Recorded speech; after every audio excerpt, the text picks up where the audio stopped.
وہ بھی خود مقرر کر دیا کہ جو میں نے مقرر کیا ہے اس حساب سے دو.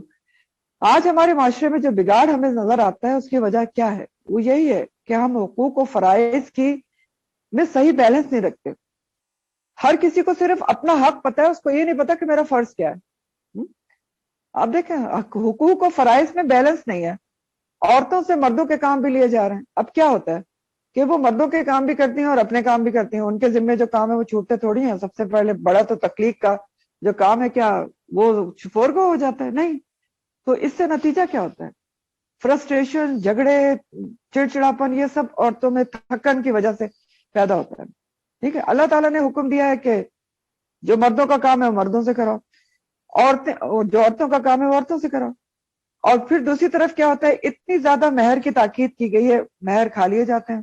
آپ نے دیکھا ہے اس کی طرف توجہ نہیں دی جاتی. دوسری طرف عورتیں کیا کر رہی ہیں، وہ مردوں کو قوام ماننے کو تیاری نہیں ہے اللہ کے حکم کے مطابق. کیوں نہیں مانتے؟ کیونکہ قوام کا معنی ہی نہیں معلوم ان کو. یہی نہیں معلوم کہ اللہ کا حکم کیا اور اللہ تعالیٰ نے قوام کیوں بنایا ہے. اللہ تعالیٰ نے ریزنز بتائی تھی نا وہاں پر، کیونکہ کہ تم پر خرچ کرتے ہیں اور اس لیے کہ مضبوط ہوتے ہیں. تو وہ تو مانتی ہی نہیں ہو، تو عجیب و غریب نعرے لگاتی ہیں، پتہ نہیں کیا کرتی ہیں. تو بہرحال یہ سب ہے بگاڑ کے جو اس کی روٹ کاز کیا ہے قرآن کا نہیں پتا ہے، احکامات کا نہیں پتا، علم ہی نہیں ہے. تو بس جو جس نے بتا دیا. اور یہ ایجنڈا ہے آپ کو پتا ہے اہل کتاب کا خاص، کہ وہ عورتوں کو ایکسپلائٹ کرتے ہیں اور استعمال کرتے ہیں دین اسلام کے خلاف. پھر اسی طرح ہم دیکھتے ہیں میراث کے بارے میں ہمارے معاشرے میں شدید حد درجہ نیگلیجنس ہے. یا تو میراث تقسیم ہی نہیں ہوتی یا من مانی کی جاتی. تو بات وہی ہے کہ اگر صرف یہ ایک سورہ اچھی طرح سمجھ کے پڑھ لی جائے نا تو بہت کچھ سدھر سکتا ہے. تو الحمدللہ یہاں پر قرآن کی جو 7 منزلیں ہیں میں نے آپ کو کل بتایا تھا، اس میں سے پہلی منزل مکمل ہو گئی ہے. 7 منزلیں اس طرح سے ہیں کہ سورہ فاتحہ سے سورہ نساء تک پہلی منزل ہے. دوسری منزل مائدہ سے سورہ توبہ تک ہے. تیسری منزل سورہ یونس سے سورہ النحل تک ہے، نحل. چوتھی منزل سورہ بنی اسرائیل سے سورہ الفرقان تک ہے. 5ویں سورہ الشعراء سے سورہ یاسین تک ہے. 6ٹھی سورہ والصافات سے الحجرات تک ہے، والصافات سے حجرات تک. اور 7ویں سورہ قاف سے سورہ ناس تک ہے. ٹھیک ہے، ابھی میں آپ کو سورہ المائدہ کا انٹروڈکشن دوں گی صرف، کیونکہ ٹائم ہے ابھی آپ کا. سورہ المائدہ جو آپ پڑھنے جا رہے ہیں یہ بھی بہت ہی زبردست اور خوبصورت سورہ ہے، اور ترتیب کے لحاظ سے 5واں نمبر ہے مصحف میں، اس کا 5واں نمبر ہے. نزول کے لحاظ سے اس کا نمبر 112 ہے. نزول دوسرا ہوتا ہے نا، ترتیب ابھی میں نے آپ کو بتایا نا کہ توقیفی ہے، اللہ کی مرضی سے ہوئی ہے. 120 آیات ہیں اور 16 رکوع ہیں. پہلا 4 بڑی صورتوں کا جو گروپ ہے قرآن کا وہ سورہ مائدہ کے بعد پورا ہو جائے گا. پہلی 4 بڑی صورتیں بقرہ، آل عمران، نساء اور مائدہ. سورہ الفاتحہ میں آپ نے کیا پڑھا تھا؟ اللہ تعالیٰ نے ضالین اور مغضوب علیہ قسم کے لوگوں کا ذکر کیا تھا. بقرہ میں ایکسپلین کر دیا، یہود کے بارے میں بہت کچھ ذکر کیا گیا ہماری رہنمائی کے لیے.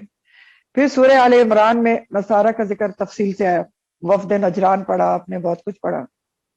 سورہ نساء میں یا ایھا الذین آمنو کو بہت سے احکامات دیے گئے، پڑھا نا آپ نے. سورہ المائدہ میں بھی احکامات شریعت بہت زیادہ ہیں. ایمان والوں کو بہت زیادہ مخاطب کیا جائے گا اور اہل کتاب پر حجت بھی کی جائے گی. اس کے سورہ المائدہ کے 15ویں رکوع میں المائدہ کا لفظ آتا ہے جس پر سورہ کا نام ہے، اور المائدہ کے معنی ہے دسترخوان. ٹھیک ہے، دسترخوان. دوسرا نام سورہ المائدہ کا سورہ العقود بھی ہے. العقود جو پہلی آیت میں یا ایھا الذین آمنوا اوفوا بالعقود، تو دوسرا نام العقود بھی ہے. عقود جو ہے عقد کی جمع ہے، عقد نکاح نہیں ہوتا تو عقد کہتے ہیں عہد و پیمان کو. مدنی سورہ ہے، لیکن اس کی کچھ آیات فتح مکہ کے موقع پر، کچھ حجۃ الوداع کے موقع پر، اور کچھ صلح سوری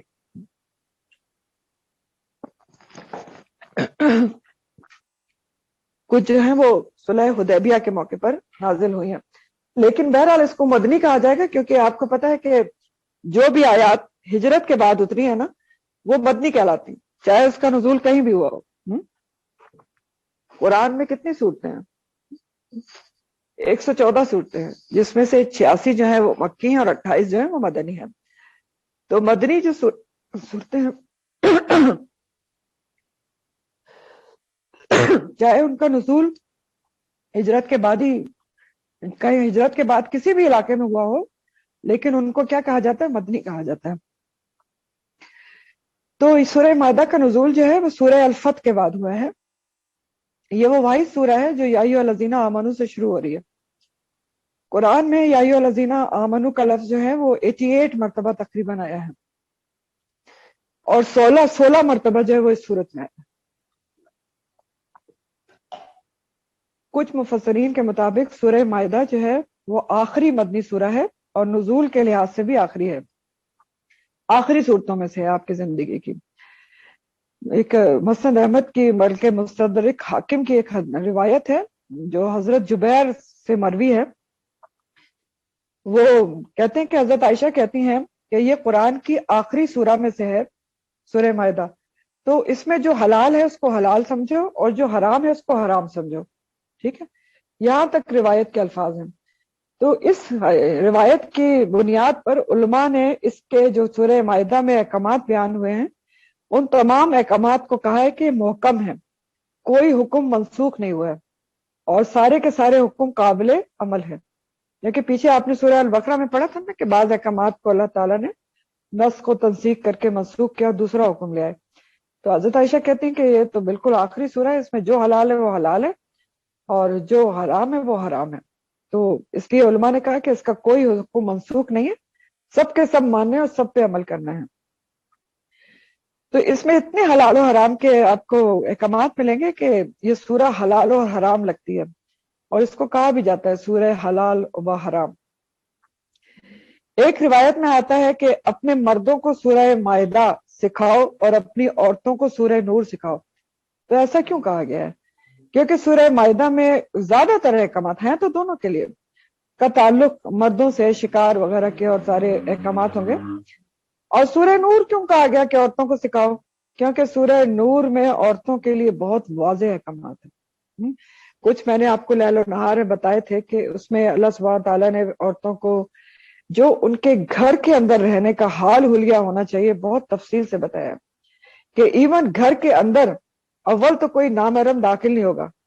یہ سورہ نور میں سارے احکامات موجود ہیں کہ کھٹکائے گا نامحرم ہے تو اس کو منع کر دیا جائے تو وہ نہیں آئے گا.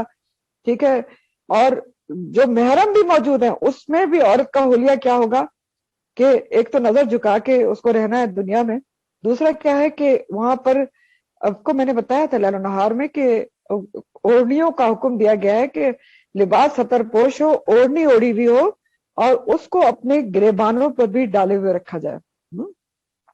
یہ سارا سورہ نور کے احکامات ہیں. اس لیے یہ روایت میں کہا گیا ہے کہ مردوں کو سورہ مائدہ اور عورتوں کو سورہ نور سکھاؤ.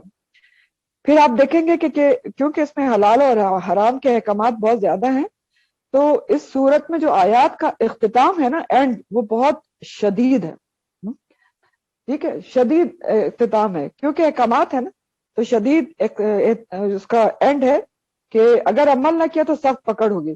اب آپ دیکھیں سامنے پہلی جو آیت ہے اس کا اختتام کیسے ہو رہا ہے، ان اللہ یحکم ما یرید، اللہ تعالیٰ جو چاہتا ہے وہ فیصلہ کرتا ہے، تم کون ہوتے ہیں اعتراض کرنے والے. ٹھیک ہے، تو بس اس کے کہنے پر عمل کرو.